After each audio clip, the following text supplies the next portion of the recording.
I think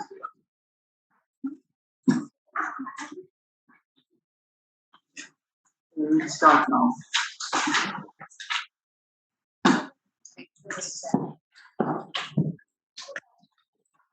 So in the first 3 lectures, we had about something about what gravitational waves are, the sources, then the detectors, and then in the third lecture we had something about data analysis, astrophysics, etc.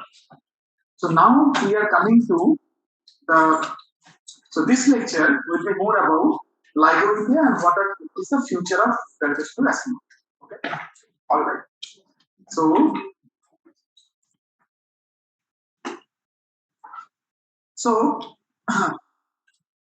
we during in the first 3 lectures we did discuss about some of the sources, etc.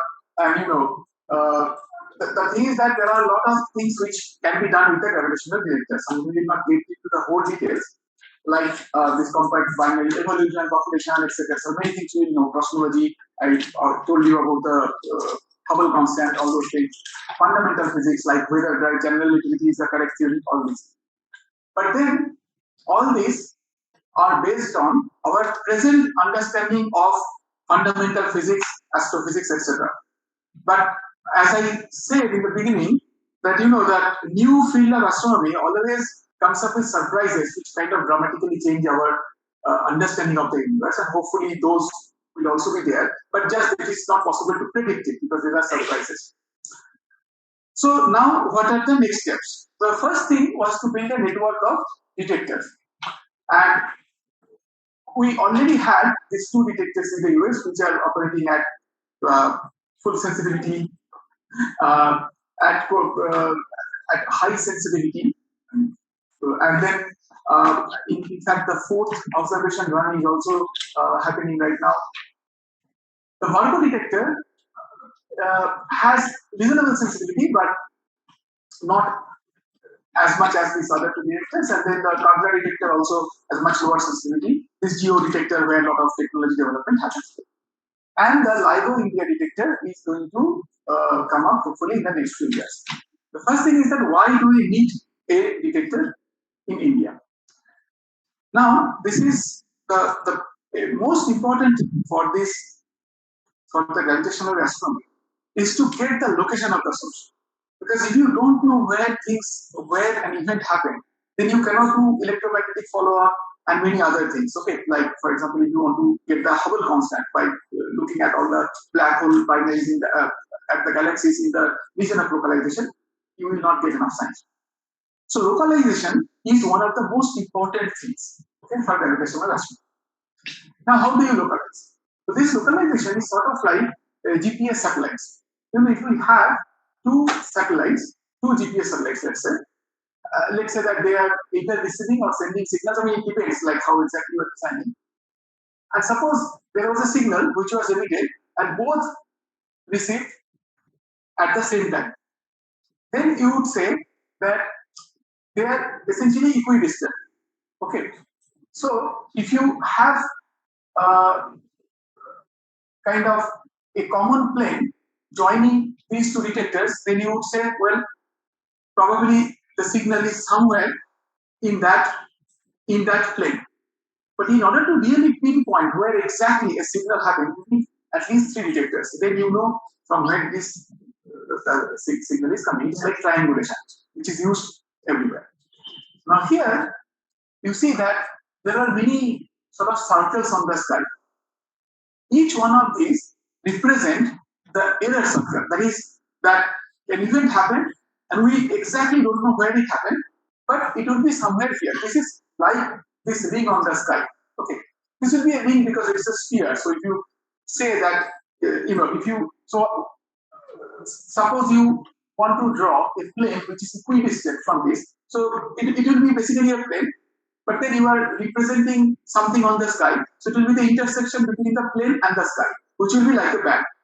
But since the detectors don't see every direction with equal sensitivity, you know that from that fact, which is a disadvantage, but you can use it as an advantage to rule out some more region. So instead of a band, then you get somewhat a limited region on the sky. I mean, it is basically a band, but the detectors don't see this part. So then you know that the source cannot be there. So this is how kind of some source localization is done. But these are very big.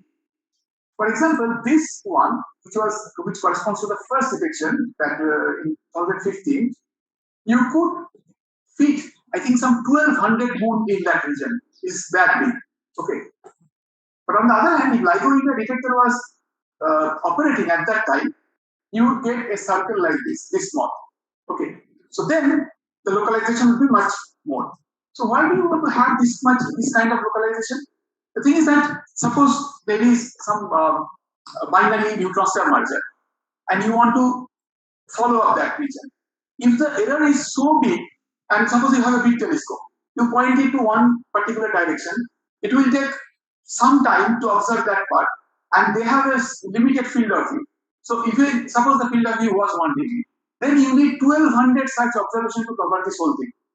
Now by the time you cover that, the source will be gone. Okay, so this is meaning that it may not be emitting any electromagnetic radiation. So you need a very small region so that you can tie it and immediately cover that. That's the primary purpose. So now, where do you want to put a detector? So that, because you know that LIGO detectors, 2 LIGO detectors are already there. Now you want to add a third detector. So it turns out that if you put the detector, I'll come to this, somewhere near the Indian Ocean, then it would be an optimal place. But then you cannot put a detector in the middle of the ocean.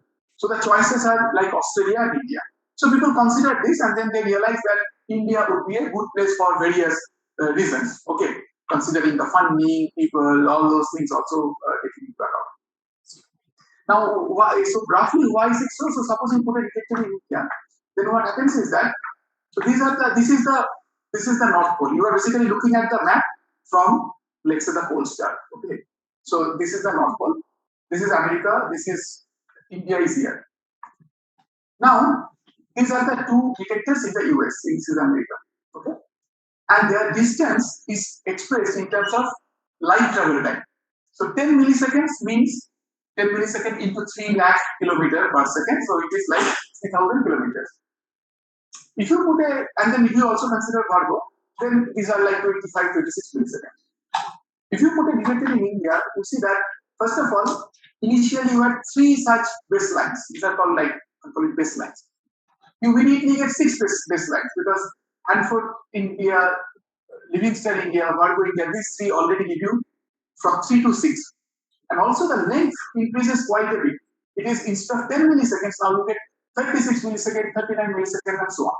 So the average length of these baselines double, and the number of baselines also double. So you get very high angular resolution. This is similar to, you will see that GMRT has so many telescopes, okay, and spread in a certain way. This is basically the same reason that if you want to have higher resolution, you want to put the telescopes quite far away. Okay. But then just putting 2 telescopes very far away would not work. You also need a network of telescopes. Some telescopes should be near the center and things like that. Okay. So I will not get too much into these things. So there are different metrics which can basically quantify the advantage. But this plot actually is very nice to understand what is going on. Suppose you had 4 detectors, okay. 2 detectors at Hanford, 1 at Livingston and 1 at Cornwall. Then you would get these error circles would look like this. Okay, they are very big. But as soon as you take 1 detector from Hanford to India, the error circles become much smaller. And there are some blind spots also in the previous network which also go away. In the blind spot, basically the detector cannot even see properly this network. Okay, so this is a significant improvement when you improve a detector in India. But now, where in India? That is the next question. The thing is that because in the world map, this part is much smaller, it does not really matter where exactly you put the detector. The sensitivities will be comfortable. But then there are many other criteria which you have to use in order to choose the location of the detector. Okay. First of all, human noise, that is like cars, train, plane, etc. They create a lot of noise in the detector. Okay, so this detector has to be somewhat away from any major activities, that is far from the airports, etc. But then, if the detector is so remote that people cannot reach there, then also it will not serve the purpose. So it has to be in a place which is, let's say, 50 to 100 kilometers from an airport, so that it is outside the city, but then still approachable. Okay. So some 40 sites were surveyed, for potential sites were surveyed, and it turned out that a site in Maharashtra, in Hungary, is very well suited for this. Okay, it also considers the seismic vibrations there, the rainfall, wind, many different things were considered. Okay, how flat the site is, how easily the site can be obtained. So putting all this together, finally this was the primary recommendation for the site. Okay.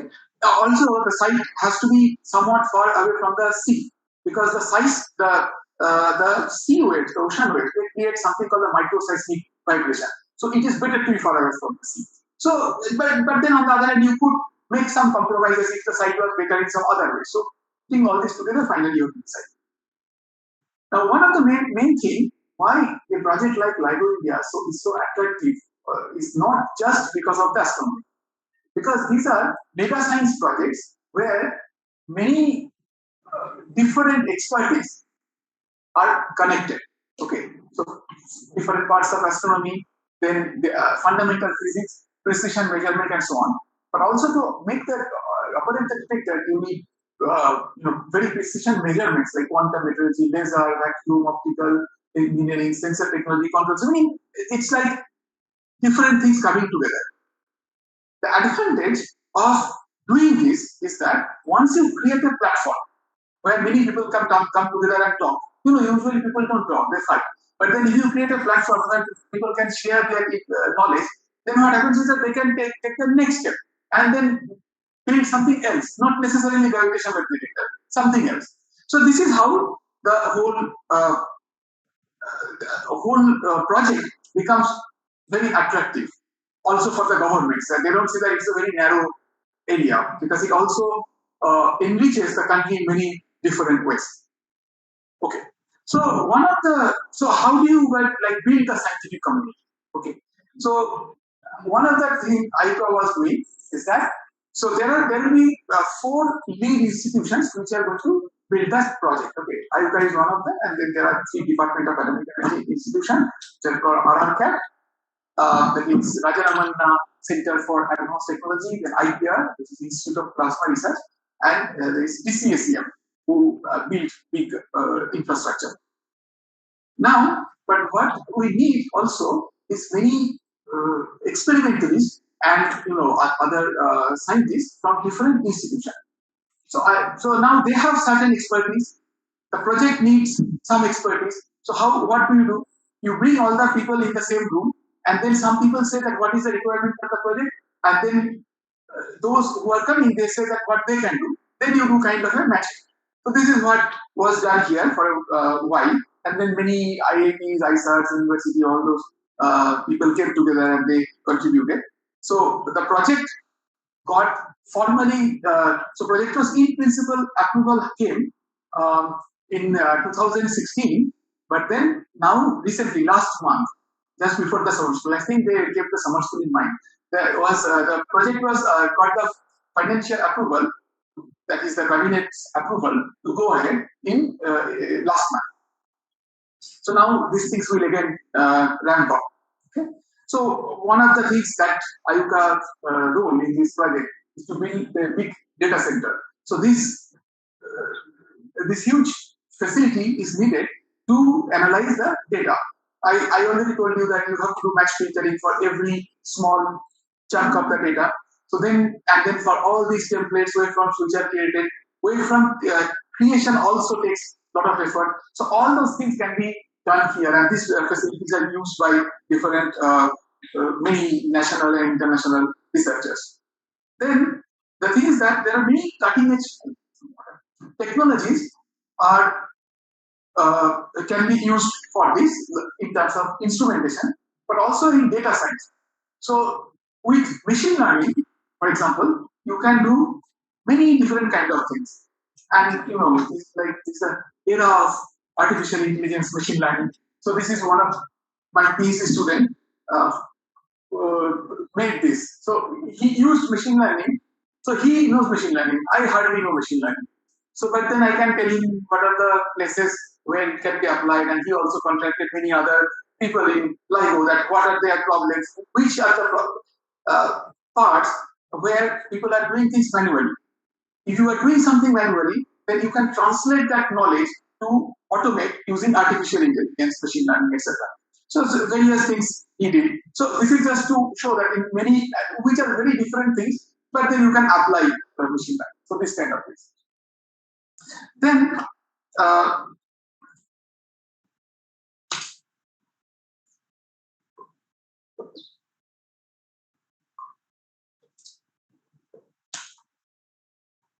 you can also make a map of the sky with gravitational wave detectors. See, gravitational wave detectors, they say, get signal from all the directions. Okay. Now the question is that how will you? So one thing was to locate the sources for which you need 2-3 detectors. Similarly, you can also make a map. Now suppose you did not know the signal exactly. There is a shape of the signal exactly, some random signal which is coming from the sky. But what you know is that the same random signal is coming to all the detectors. So if you correlate the data from these detectors, what will happen is that the noise part, which is independent in the detector, you will get basically 0 after some time. But the signal part, which is correlated, will keep building up. That technique is used in radio astronomy quite extensively. It's called Arch rotation synthesis imaging. So that kind of thing you can do to make map of the sky. Then there is, I'm just showing you some, some glimpses of interesting things which people are doing right now for research. So one of the interesting or whatever challenging noise source is called Newtonian noise. Now I told you that the seismic vibrations can come to the point from where the mirrors are hanging. So if the seismic vibrations come to the top, then they will shake the mirror, and then that will create noise, and you have to somehow suppress this seismic noise. Okay, and a lot of things are done. Now, this, what you cannot suppress, however, is the direct gravitational coupling. So suppose this is the surface, okay, this bottom curve thing, and there is some seismic wave passing. That means that the ground is vibrating. Okay, that is, a mass in the ground is going up and down. So the relative distance between the mirror and the mass is also changing. Now this, apart from this vibration coming to the top and so on, which is surface, there is direct Newton's law, like force, Newtonian force, which is applying, this ground is applying to the mirror, right? There is a Coulomb's law applied here, right? Meaning this mirror is getting attracted by the ground. This force you cannot shield. Meaning, suppose there are two objects which are attracting each other by some gravitational force. You cannot put something like a Faraday cage to isolate them. They will always keep attracting each other. Now, how do you get rid of that? Now, so far, this has not been a big challenge because the detector sensitivity was not much. But now, when people are thinking about next generation detectors, what is going to happen is that this noise is going to play a big role. So the way you can, one possible way to tackle this noise is that you put an array of seismometers, these red dots are seismometers, across the detector. These seismometers are going to measure the ground noise. You don't know how exactly the ground noise is coupling to these mirrors, but you know that the mirrors are getting affected by this ground noise. So this noise is correlated. Then what you can do is to use something called adaptive filtering. Okay. So the idea is that you try to find a linear combination of the measurements done by these detectors and subtract it out from the data. But you don't know this linear combination. So you try to design an algorithm which is going to create some kind of filters, weights, which will be applied to these measurements and subtracted out from the data. How do you know which one, so what is your sort of cost function? So what are you going to reduce? What you are going to reduce is the variance of the final signal. Because if you have, let's say, something like x of t, let's say you have some time series data x of t, okay, and you feel that okay, there is some noise which you have found is probably correlated to the ground, and you are subtracting out this n minus x. If n, if n is completely random, that is not correlated to this data, this combination nevertheless will have higher variance than this. This minus sign is not going to have any effect. The variances will always add up. Only situation when the variance is going to reduce is when n is correlated to x. That is, you have guessed what the noise is, okay? And also you have to subtract with the right phase. So this is what these algorithms do. That it tries to minimize the variance. And once you have done it, then you know you have subtracted the noise. So these are the kind of things which has been done. Now, okay, maybe I'll pause here to say that, so there are many such things which needs to be done for, not just for LIGO India, but see, LIGO India project is going to be for decades, okay, like for 20, 30 years. So right now the first target is to achieve the sensitivity that the LIGO detectors are going to have at that time, let's say 2030. But after that, this detector has to operate for many years and it's not going to operate at the same sensitivity. You have to continuously work the sensitivity like the other detectors. So all this research is going to be important for that purpose. Okay, so this is I will not get into more details about LIGO unless you have any questions, and we will come back to that. I will now tell you a little more about what are the next steps, that what we are going to do in the longer run. Okay, and what will be India's involvement there. Now, the thing is that, see, after even up with LIGO India and terrestrial detectors, what we are going to observe is in this band, which is like basically tens of milliseconds, that is in this audio frequency band. Okay? And there are some sources we are seeing. But the problem is that, the thing is that there are many sources with very different frequencies or periods, okay, the whole range. So we have to build detectors, and people are building detectors for all these places. Like for the millihertz sources, there is LISA, laser interferometer space antenna. I'll talk about this. Then at slightly even lower frequency, let's say nanohertz, people are using pulsar timing array. So what happens is that I think Jashwant is going to talk about it, but I'll just briefly say what it is. So suppose there are many pulsars on the side. Pulsars are very precise clocks. Okay. So if a signal is coming from the pulsar, and then let's say gravitational wave is passing by. What it is going to do is it's going to create a little bit of jitter in that pulsar signal, which you would not know otherwise. If suppose you have only one pulsar, you would not know whether the jitter is coming from your instrument or the pulsar itself or anything like that. But now, suppose you have multiple detectors, then what you can do is that you can correlate this jitter, and then you can separate out the instrumentation part. That suppose your instrument is going adding some noise, that part will be separated out, and then you will be able to figure out that how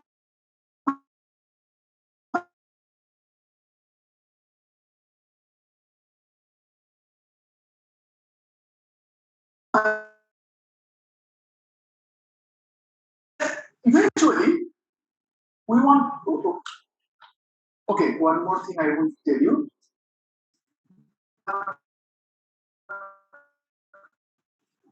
At the lower, even lower frequencies, is the cosmic microwave background. So cosmic microwave background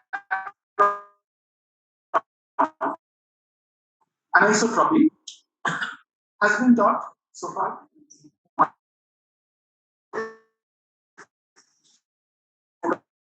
to us. Now, cosmic microwave background carries the key to say how the structures permeate the universe, the structures where we are living right now, like the galaxies, etc. Okay, so there must be something in the very early universe which grew to form the structures what we see today. Because initially it was completely homogeneous, there was nothing there, but there was this very small perturbations there. Okay, like 1 part in 10 to the 5, very small perturbations. Now, what happens is that when something is slightly denser than the surroundings, then it starts gravitating a little more.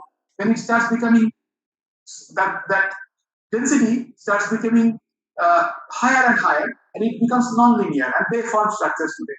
Okay, it is like people who have more money start become richer and richer. That's how it works. Okay, so these perturbations are measured.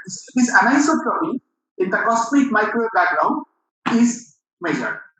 But cosmic microwave background also has a polarization anisotropy. Okay, that carries there is a certain kind of polarization anisotropy is there in cosmic microwave background, which has the signature of gravitational waves which were generated in the early universe. So if we can detect that, then we will have this one way of detecting the primordial gravitational background.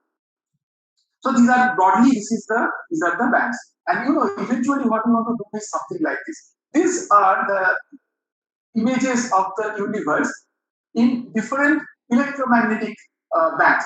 So it starts from radio to gamma ray, and each one of them, as you can see, look quite different, and they carry. I mean, apart from the galactic plane, you see that there are very different structures that we see, and we want to do this also in gravitational waves. But right now, what we have is basically in this range, okay, some few points and that are also not persistent. These are like events, some dots, okay, temporary dots. But then hopefully we can go to many different, much longer frequency ranges, including like maybe at higher frequencies if there are sources there. Okay, so basically the point is that right now we are here, like Galileo says, and we have to go all the way there. It's a very long journey.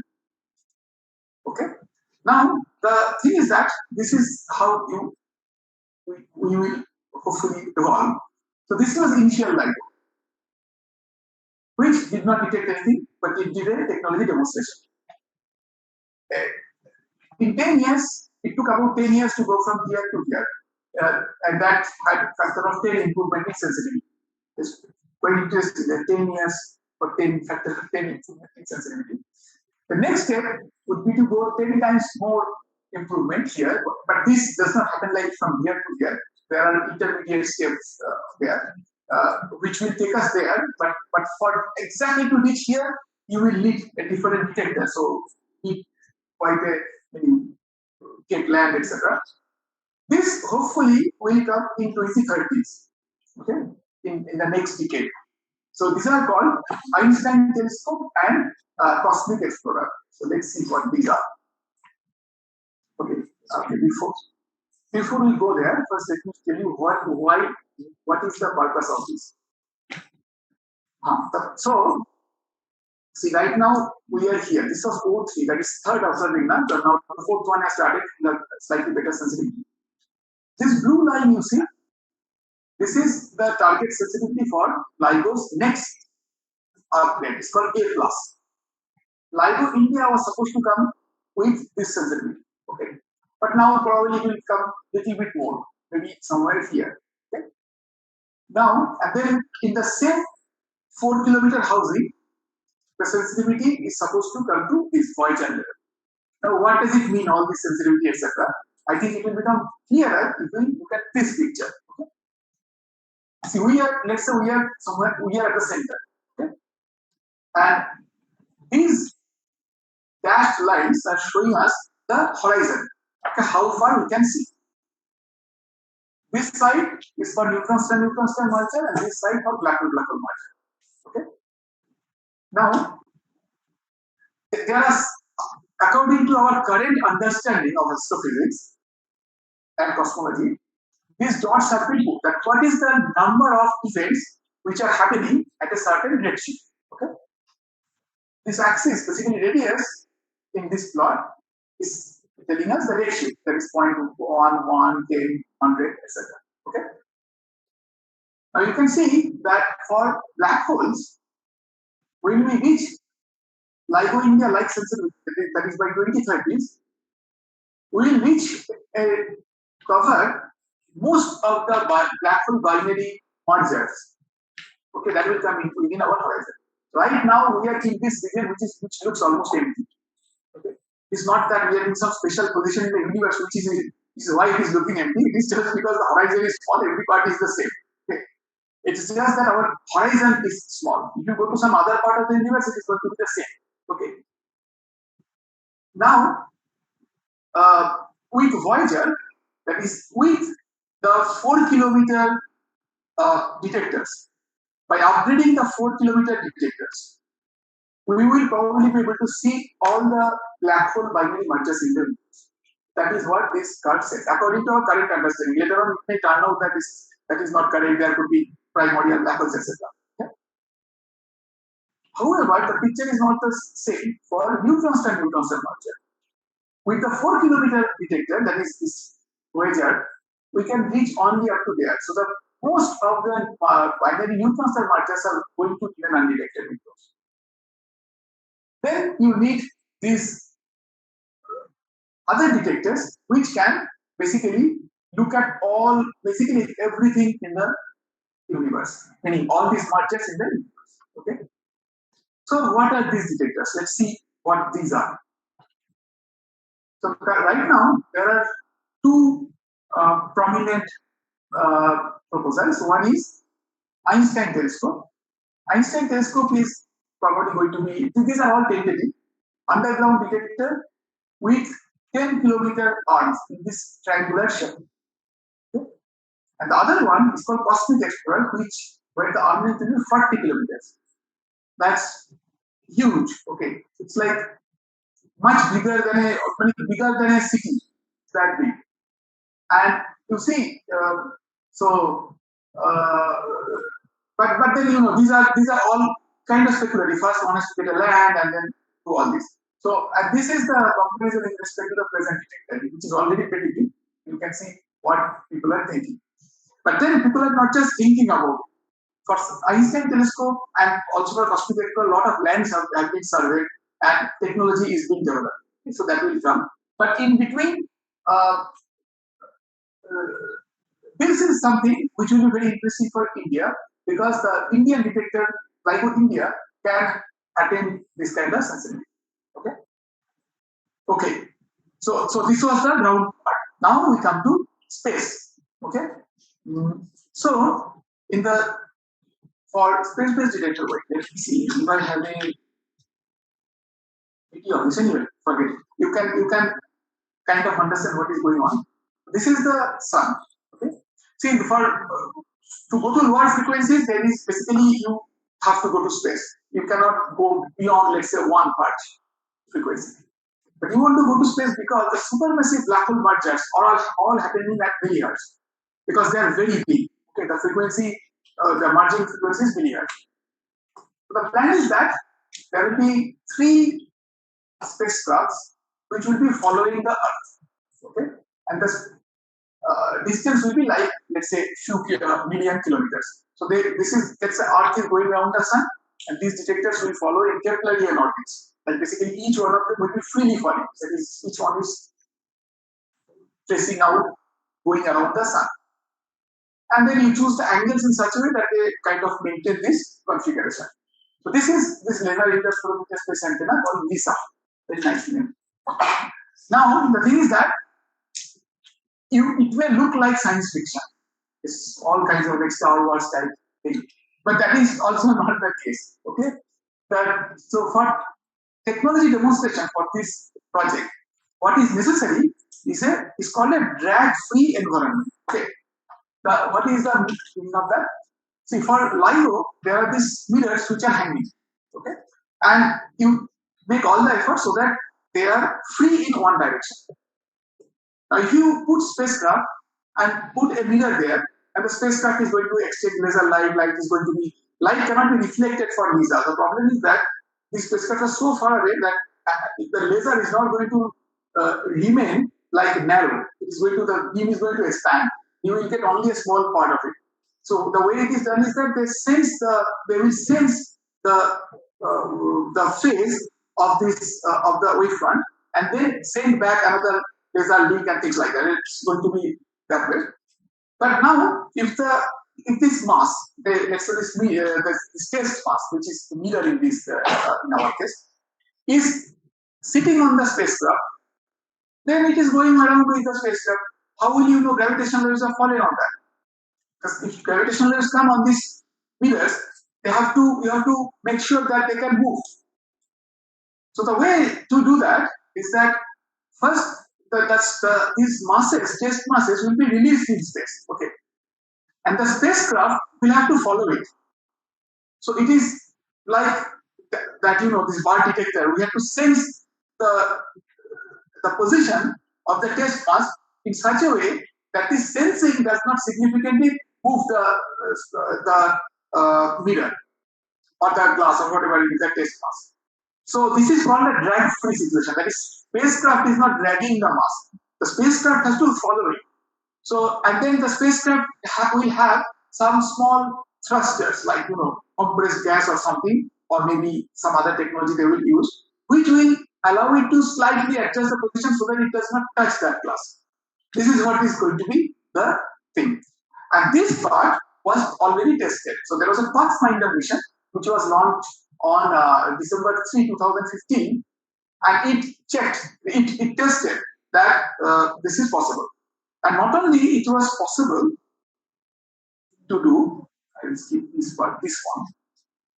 So they wanted to see how much noise, so how much this test mass gets perturbed in the spacecraft. Okay, and this is the requirement for ISSAA. That if this kind of noise is coming from the spacecraft, then the rest of the measurements will be fine. And this was the requirement for the Pathfinder, for the technology demonstration. So the Pathfinder actually did better than what is required necessary even for ISSAA. So this technology, which people are very skeptical about whether it is going to work or not, it worked much better than even the main mission's requirement. So clearly, this gave excellent confidence that this technology is highly possible and people should go for it.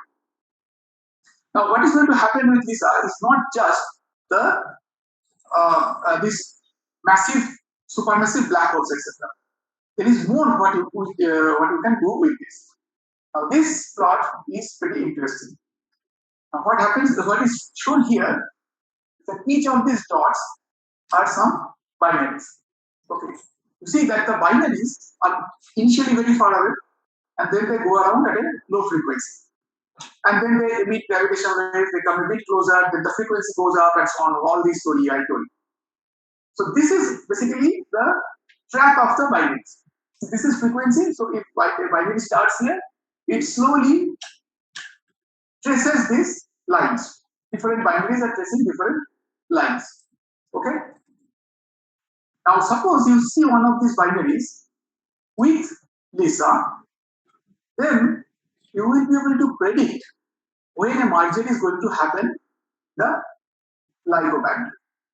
That is and if you know where the merger is going to happen, then you can point all the telescopes to that direction because you know the time when it's going to happen. Only problem here is that it also says the time, when exactly it is going to merge. Usually it starts from 10 years, 1 year, then here it is 1 week, 1 day, 1 hour, etc. Okay? But for most of these cases, LISA will be able to see this part, which will be like, basically, it will predict few hours to few months in advance. Now, the problem here is that LISA is going to be launched in, let's say, 2035, which may slip, let's say, it goes to 2040. Okay. Then after 2040, it will say, let's say, after 5 years, that is in 2045, okay, this is the merger is going to happen. Now, today is 2023. It's like 23, more than 20 years you have to wait to get this signal. It's just too long. You cannot wait so long, right? Meaning, many of you will even retire by the time all these things happen. But there is an easier route. The easier route is that you put a detector here, a space-based detector with this band. Then you can get this forecast few minutes in advance. Okay? And also, LISA is very expensive project. It's like million kilometers, etc. But in this band, this is the decihertz band basically. It can be done at a lower cost.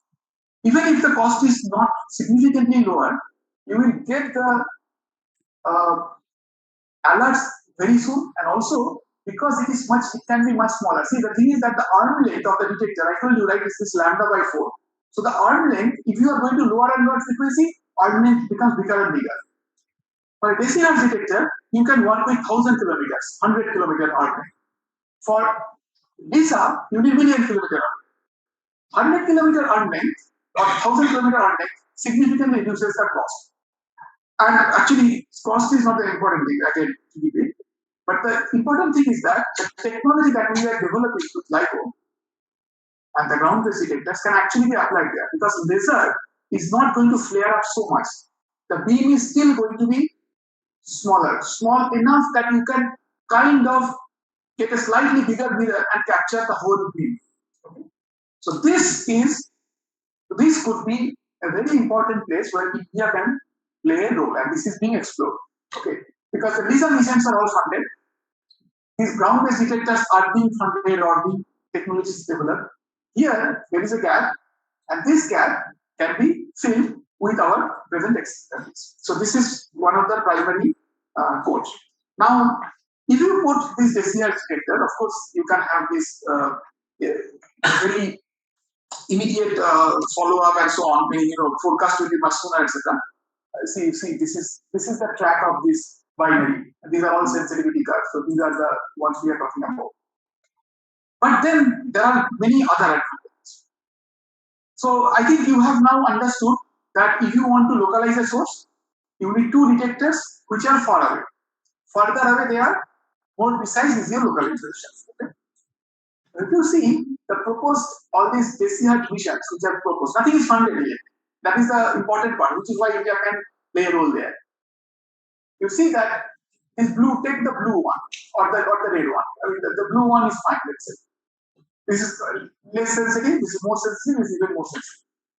And this orange one is advanced LIGO, and this maroon one is this white one. These are all 4 kilometer detectors.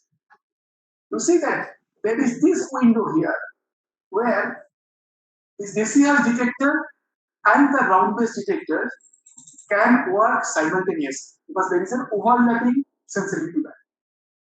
That means if you send this detector in space and let's say place it a million kilometers away, but the arm length is still small, so that other parts are still, meaning the laser, etc., all these things will work.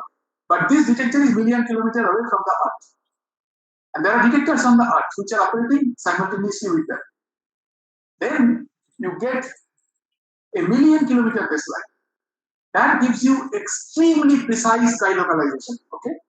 And then the electromagnetic follow-up will become much better. In fact, people have shown that not only you can then get the Hubble constant to a very high precision, but you can actually see how it varies with redshift, which can tell you about dark energy and so on, all those things. You will see that I don't know whether there will be any lectures or not, but that the variation of dark Hubble constant with redshift can tell us about how the dark energy is evolving in that. Okay. So those things. So basically, the thing is that right now there are this is our present understanding of cosmology. Okay, this is the let's say there was a Big Bang and then it evolves the current state, and we understand significant part of it. But there are two major problems. Before the cosmic microwave background, there is no observation before that, obviously, because electromagnetic observations can only be done after the cosmic microwave background. And also then in the the recent universe, there is this problem of dark energy. So there are these two major problems. See, in the inflation, when this cosmic inflation happens, which you will see, somebody will probably teach you that without cosmic inflation, we cannot explain the present observations in the universe. Okay, that when you look at the cosmic microwave background, you will see the parts on that side and this side, like basically all over the sky, is almost the same. Okay, the fluctuations are of the same order. The temperature is almost the same. Then the problem is that universe is very big. This part of the universe has not seen this part of the universe because only right now we are seeing both the parts at the same time. That means it will take much longer time for this part to communicate with the other part. Then how did their temperature become the same? Because temperature becomes same only when they are in equilibrium of some sort. How could the temperature be so similar? This can only happen if these parts were in causal contact at some early times. And cosmic inflation can allow that they were all together and suddenly universe expanded extremely rapidly, so much so that they lost causal contact. Okay, it is like apparent velocity is more than the speed of light, but actually that does not violate relativity or anything. It is the apparent velocity. But that means there was some earlier time when they were all in causally connected. So this is what cosmic inflation does. Then there is another problem that you see that if universe was just like gas and it was so homogeneous, you would not get any enough inhomogeneity in the universe to form the structures today. You need to have a mechanism by which these small perturbations formed in the universe. Okay? During inflation, such perturbations can happen. It is basically like some perturbations which are created. It is like how you will learn in your MSc course in quantum mechanics, etc. It is like sudden approximation. That suppose there was a field which was in its ground state, okay, and you suddenly do something, you suddenly change the potential, the field immediately does not go to the ground state of the new configuration because you can always write the ground state of the first configuration as a linear combination of all the states in the next configuration. And since the ground states are not matching, you will find that there will be a component, a projection of the previous ground state to the excited states of the new state, which means that there will be particle formation. So all those things can happen during inflation. Inflation gives a natural mechanism for that. But having said that, there is no direct evidence of inflation. Without inflation, we cannot explain all this. But we don't have any direct proof that actually cosmic inflation happened. So one of the ways is that most of the inflation models predict that these primordial gravitational waves were produced at that time. If we can detect those, then we have a better, a more direct proof of inflation. If we see the signature on cosmic microwave background, that is also a good proof, but I think somewhat indirect. Then this other part, this dark energy, 95% of the material is completely unknown. That's also another problem. So these problems are there in cosmology. So what people are doing is that there are many missions which were basically proposed. This is long time ago when I was a PhD student. Okay, that people thought that this inflationary background will be with different ways or different bands, and there was a mission called Big Bang Observatory, which was proposed. So all those things have gone away now, but now new missions. So this band is still empty. The point is that in this band, this is the SER band, there is a chance that there is a window where there is no other astrophysical foreground. So this requires some expansion. So at some point, people thought that this is probably 5 years ago.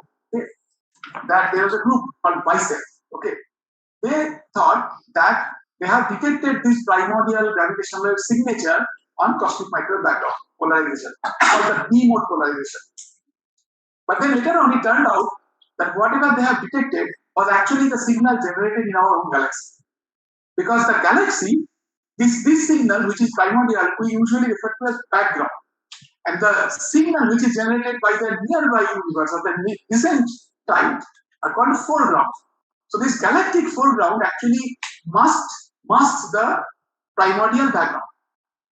Similarly, for gravitational waves, what is going to happen is that all these sources, all these binaries which you are seeing right now observed, if you go back to distant universe, you will not be able to detect them individually. Okay, they will create this astrophysical stochastic background. Like for example, you are sitting here, I can individually, see you. But suppose you were sitting in a stadium. Suppose this gallery is like very long. Okay, then after some time, I will know there is a large number of people sitting, but I will not be able to individually detect. I will see some heads. It is like you are sitting in a football stadium.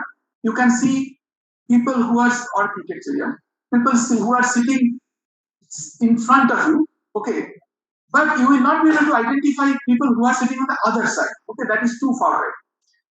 The hope is that in the decihertz band, such background is not there. Okay, it is like in that stadium, it's like there are many sections. One section is sort of vanished. Then you may be able to see what is happening. No, please, you can get a lot of knowledge. So you see, then you can see even further. So so this stochastic background which is created by these people, they are not there. Then there is a gap, and then you can go further and see, for example, what is happening in the roads or even beyond. Okay, so this is the hope why people are trying to get into this decihertz band. So by the way, that session is going to start at 5:30, right? Huh? Look at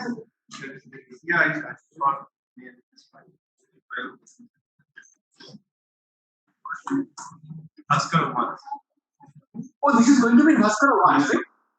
Okay.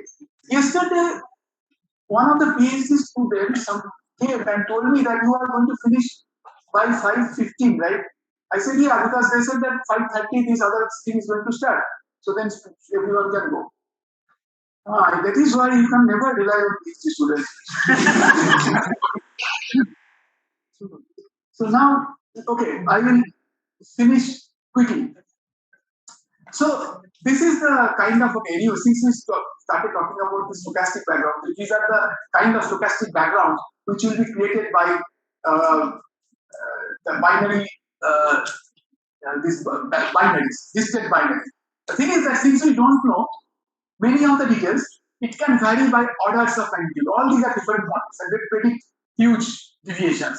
But then this will be important because even after you know that there is an empty region where probably you can see the primordial background, there will be traces of the backgrounds which are coming from the higher and lower frequency, and those tails will be there.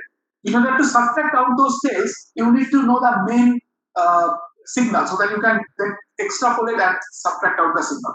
Anyway, those are complicated part. Let's not get into it. So this is very interesting. This is one of my first students. He did this work. So this is a stochastic background from exoplanet. So the exoplanets, which are planets going around the other stars, it turned out during that time that actually the number of exoplanets people thought that maybe a few thousands. But it turned out that almost every star, on the average, every star has 1.4 exoplanets. Okay.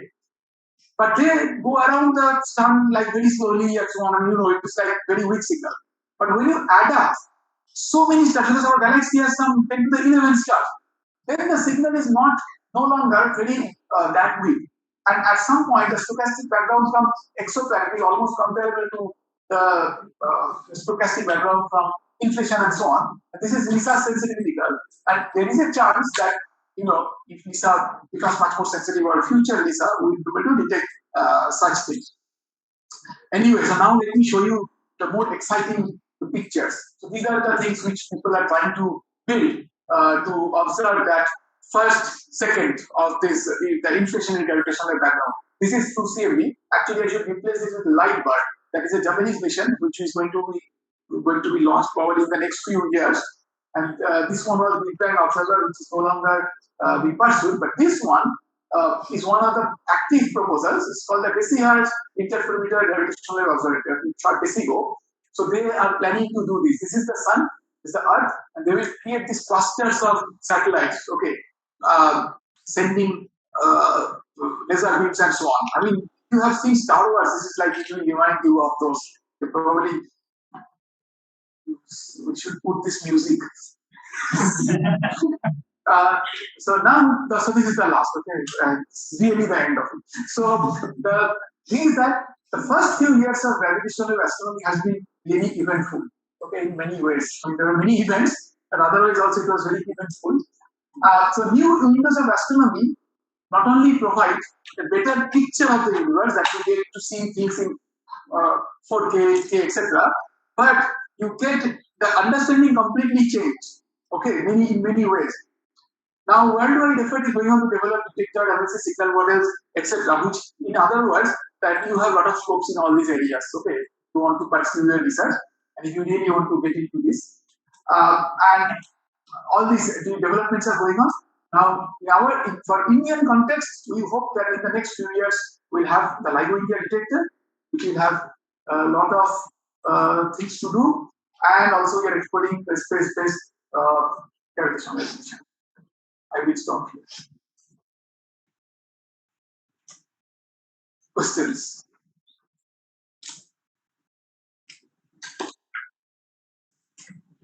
In the sensitivity plot, here I saw that ISSAA is having like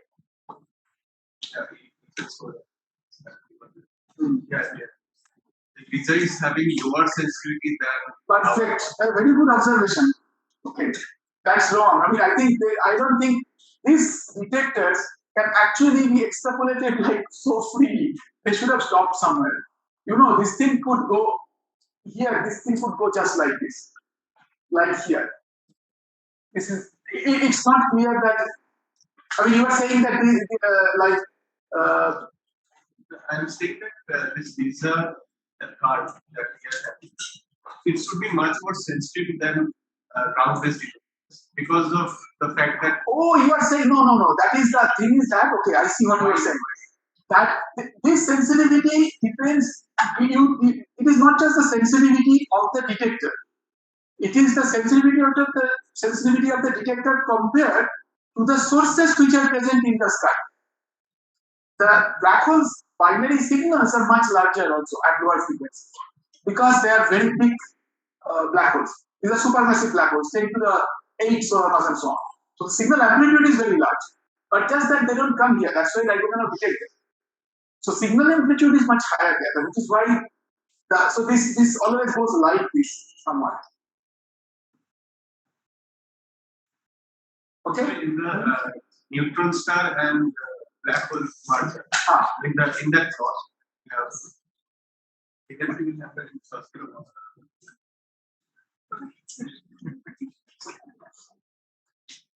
In that plot, you have a PNS merger in the left side and PBH merger in the right. Yes. In that, I saw that this different I noticed that in Einstein telescope and cosmic explorer advisor, the order is different in the PBH plot and the order is kind of different. This Einstein telescope can see much better. That is right. This is related to this. Okay. See, there is a crossover point. So it depends on how much you are integrating at the lower frequency. So because the black holes are at lower frequency, green one, that is Einstein telescope, will get a marginal advantage. But since the neutron stars are at a higher frequency, cosmic explorer is going to have a higher. Yeah. Okay. You talked about that polarization of CMB and about primordial gravitational waves. So how do we detect primordial waves? So the short answer is that it will take an hour. But I have another presentation. I think people will beat me out. So, but you can go to let's see if I have the reference which you can see. It may be done in a quicker than that, but if I have that, and I can show you.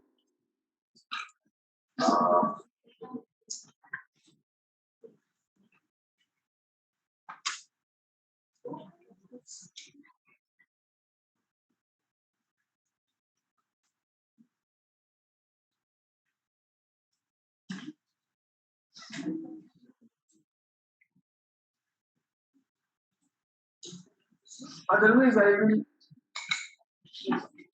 share it later. See, if I have the reference already written here, then you can go back and see.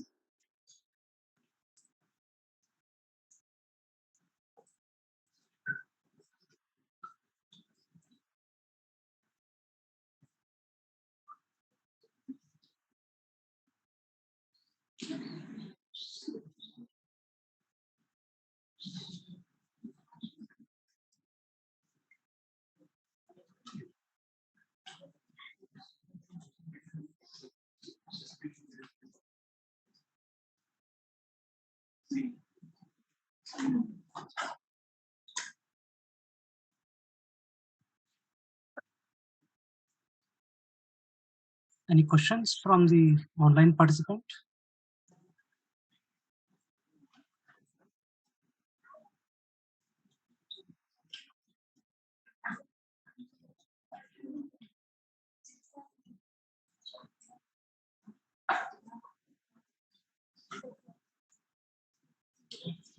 So,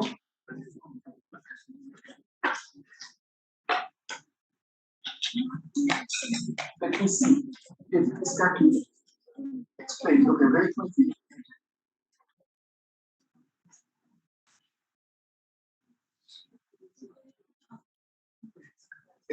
So the thing is that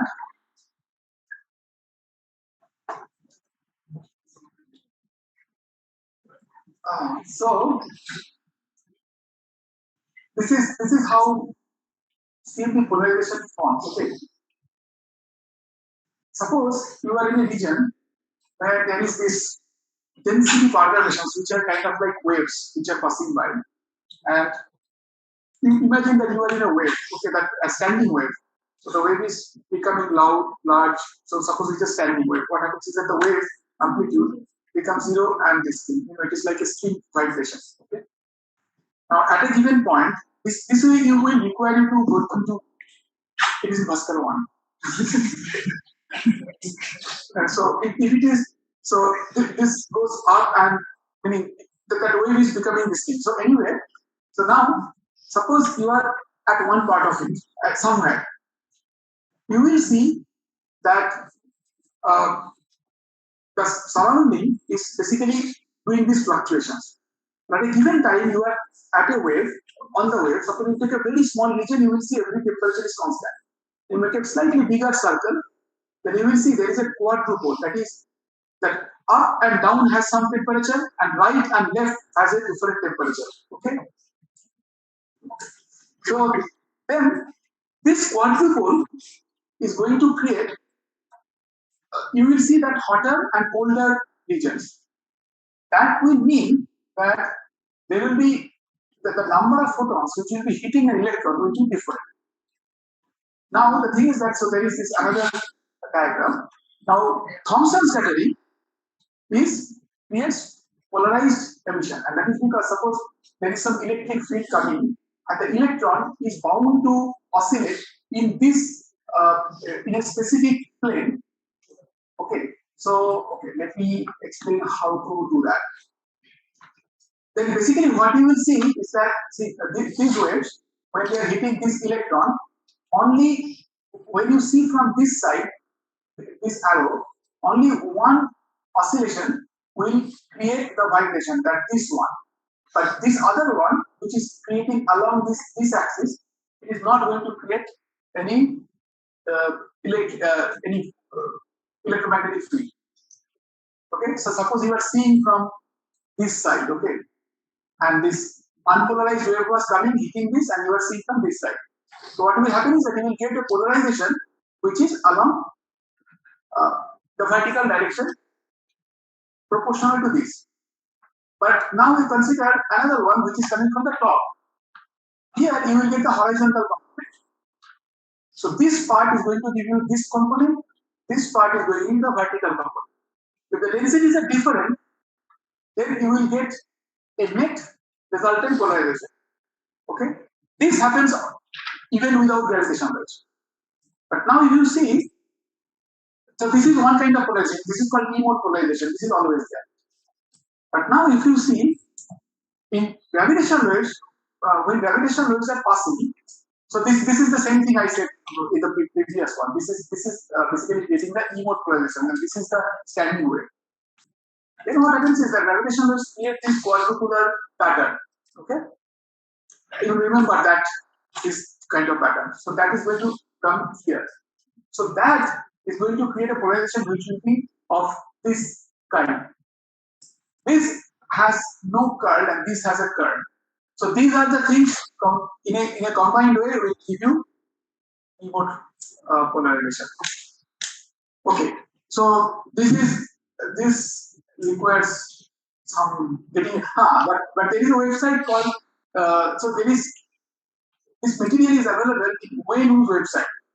You go there and there are animations which will show you exactly what is happening. At least the E-mode polarization you will understand from there. Okay, then okay, since we have no other questions, I will play one video which we always play and for summer school. And that will be the last thing. This was created by students who are in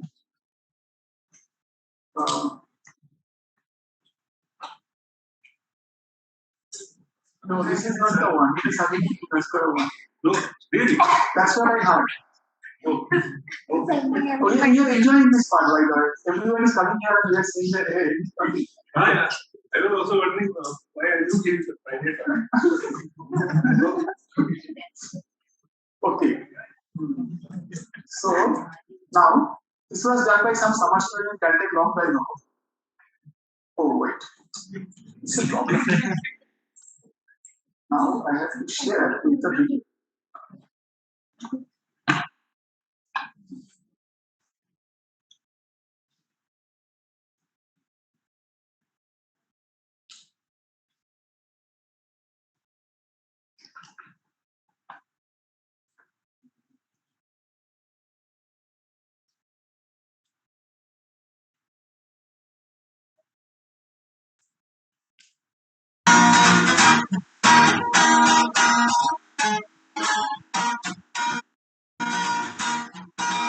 Well, I'll tell you that it was alone in space till another came towards it at a rapid pace, and then they started to spiral towards a cosmic ray.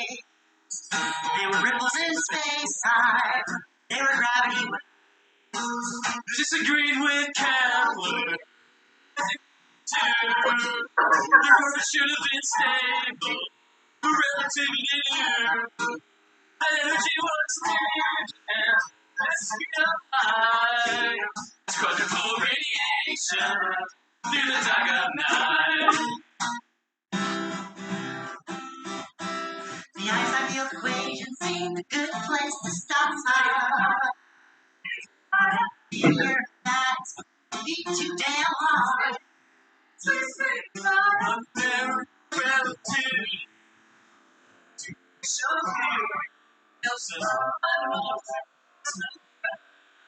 spot our very first signal. Help me, Einstein, help me, Einstein.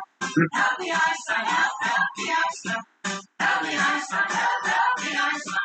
Help me, Einstein, help me, Einstein. Help me, Einstein, help me, Einstein. Help me, Einstein, help me, Einstein. Help me, Einstein. Gravity wave.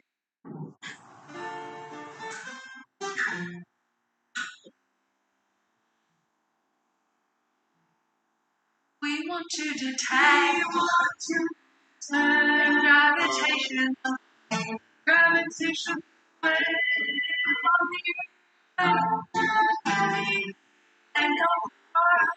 and something, sense of sweet, sense of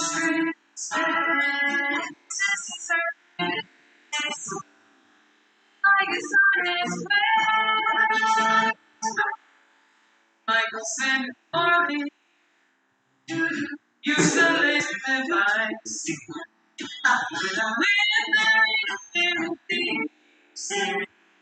big measure, it's precise. I just wanna bring it back down. Never stop. This is I don't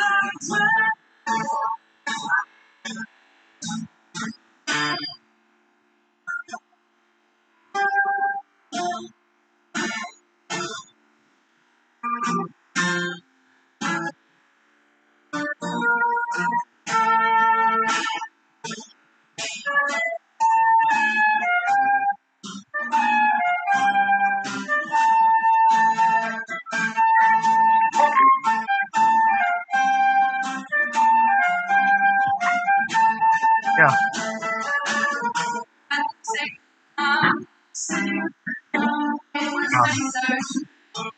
कटा तो इससे था तुझे यहाँ पर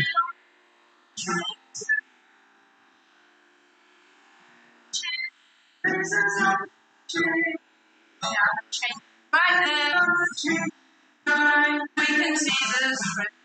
We can see the strength. Now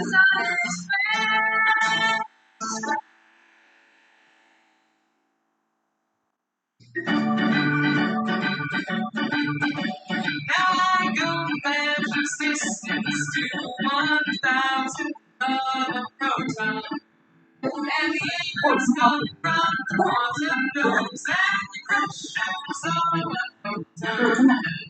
The stars make the tremors, dust by and thermal fluctuations, deductions that are false amongst the deviation. I wish they all could be gravitational waves.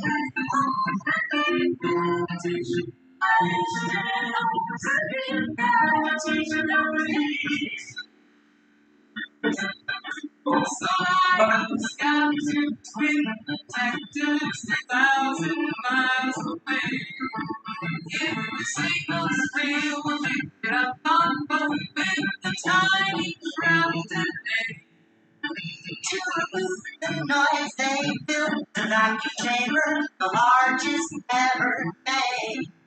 But finally polished mirrors go tiny strips because the air started to fade.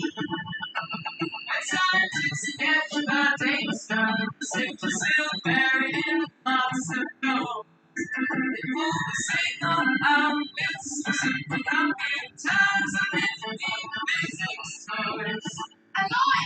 I wish they all could be gravitational waves.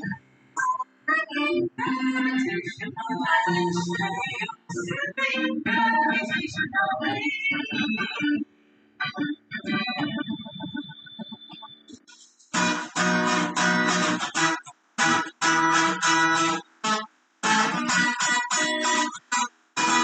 So I was off and we're gonna take a we're gonna across the US.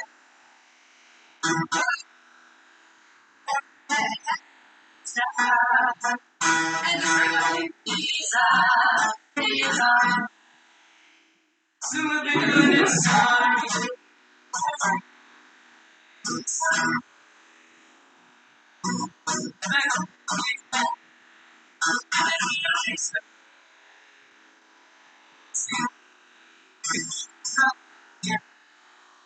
Thanks the LHCE.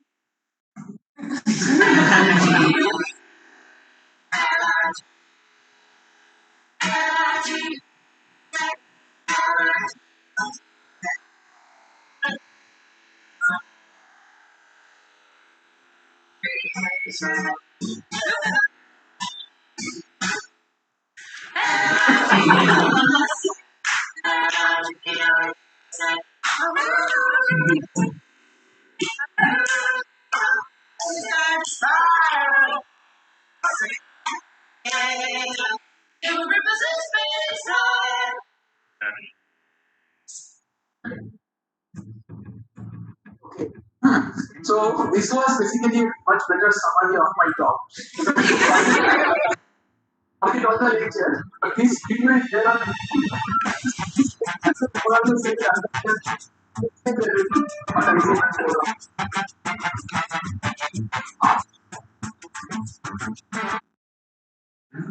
okay.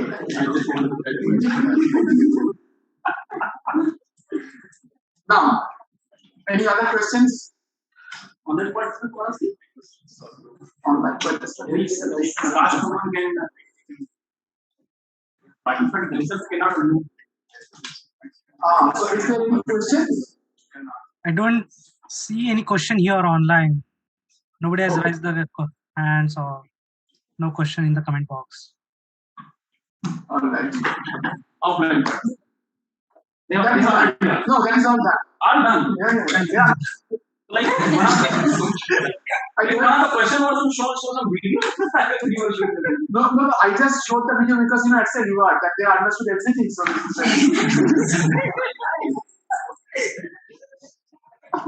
okay, all right.